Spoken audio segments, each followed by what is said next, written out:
Good evening. This is Sarah Hogan. I'm here to present the board report for Monroe Center for the 2016-2017 school year.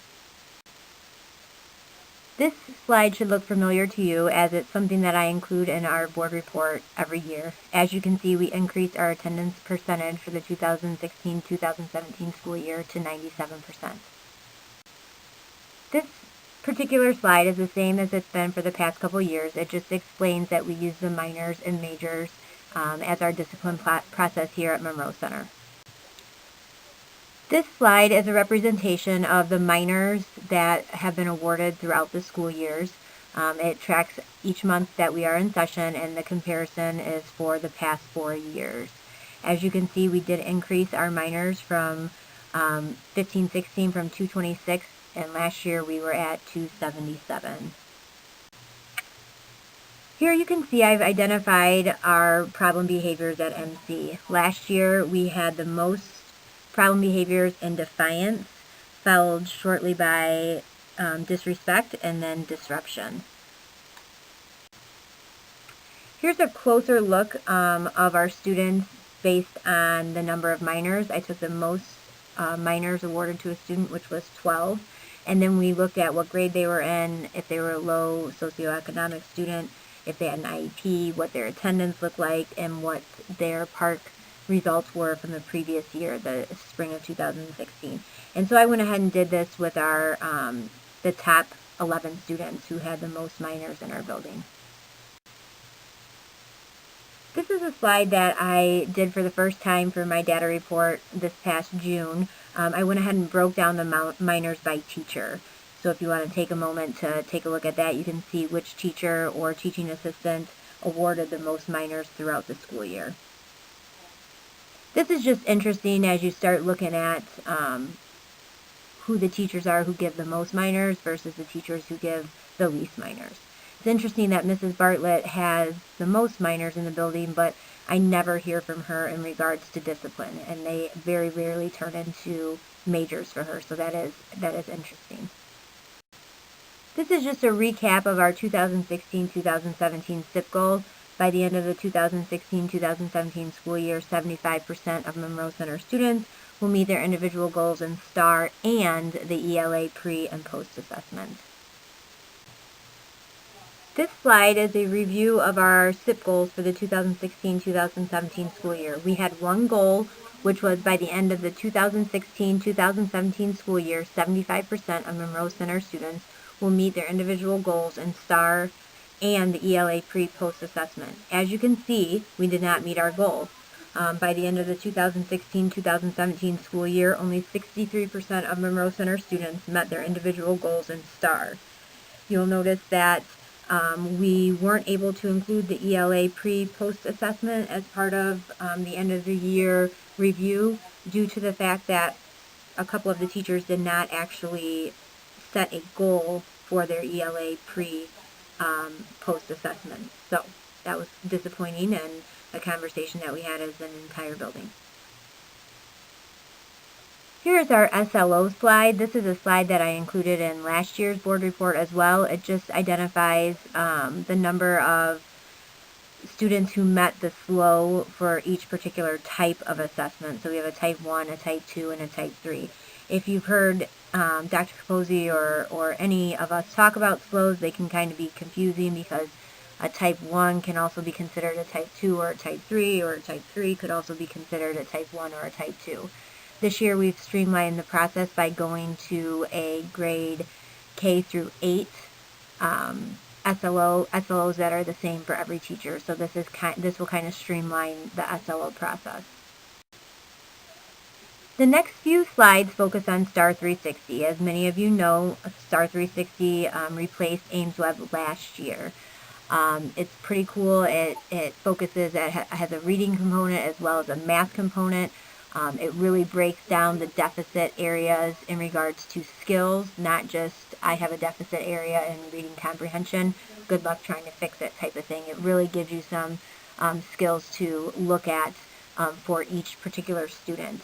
A lot of teachers are using this in their guided reading to focus on deficit areas for each guided reading group, and the interventions that we are tracking students are all receiving interventions based on deficits that are in STAR.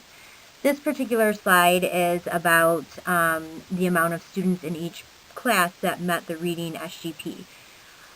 So as you can see, I have each teacher broken out, and then the horizontal line indicates what the school-wide average was.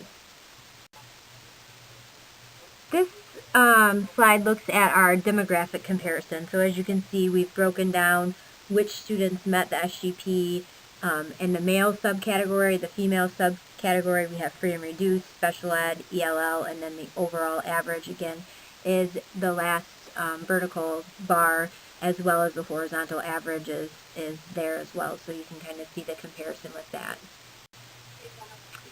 Here is another reading slide. It's again focused on SGP. As you can see, it's broken out by grade level, and then each grade level without the title students in it. So third grade, 71% of the students overall made the SGP, and if you take out the title kids, 73% of the students met.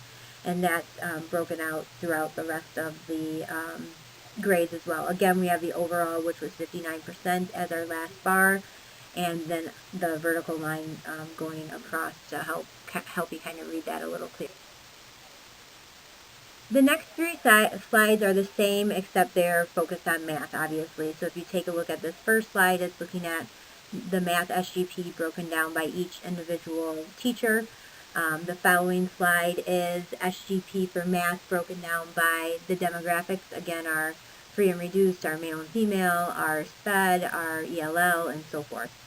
And then the last slide focuses on SGP by grade level.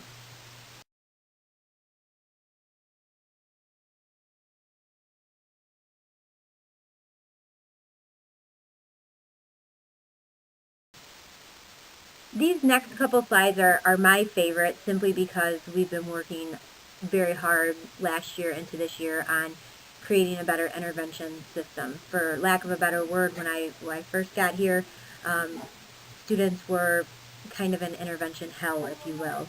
We weren't really tracking what interventions we were doing. We weren't really moving kids in and out. We definitely weren't looking at deficit areas. These are things that have all changed over the last year and a half. And also with the introduction of STAR, it's been a big change for our building, but I think it's one that we're really kind of getting on board with. So here you're looking at the title SGP. So the students who receive title services, what are they meeting the SGP for that particular grade? So as you can see, it's broken down third, fourth, fifth, and then the title overall SGP, MC overall, and then we also included the special ed overall SGP as well.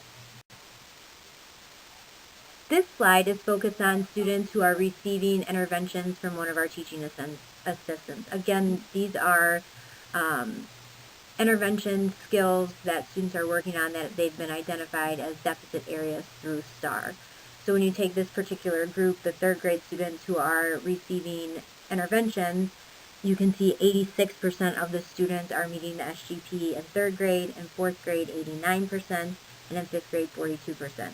I also included the intervention for overall, that all three grades combined, as well as MC overall, and as well as SPED overall. This slide is the exact same slide as the one previous to this, although it's focusing on math. Last year was the first year we had a math interventionist, Mrs. Lawson, who works with students who have been identified using STAR. So again, you can see for third grade, 50% of the students receiving interventions were meeting the SGP. In third grade, fourth grade, 50%, and in fifth grade, 42%. Again, we have the intervention overall, MC overall, students who met the math SGP, and then our SPED overall.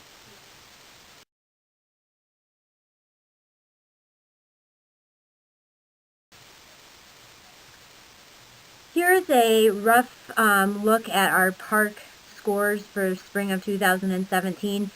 Basically, this is just broken down into how many students met or exceeded for third grade ELA, third grade math, fourth grade ELA, fourth grade math, fifth grade ELA, fifth grade math. These scores are not exciting to look at. We have a lot of work to do to make ourselves competitive with local schools. I was hoping to have the local comparisons as I did in the past. However, those data points are embargoed until November 1st, so I did not have that prepared for this board report. This is our school improvement plan for Monroe Center. The Monroe Center School SIP team has really kind of evolved since I've been here as well. The first year or two, it was kind of me directing things, me steering the ship. Last year, the SIP team really kind of took control of it. Obviously, I was very involved in it, but it really became the committee's goal and not just Hogan's goal driving the force.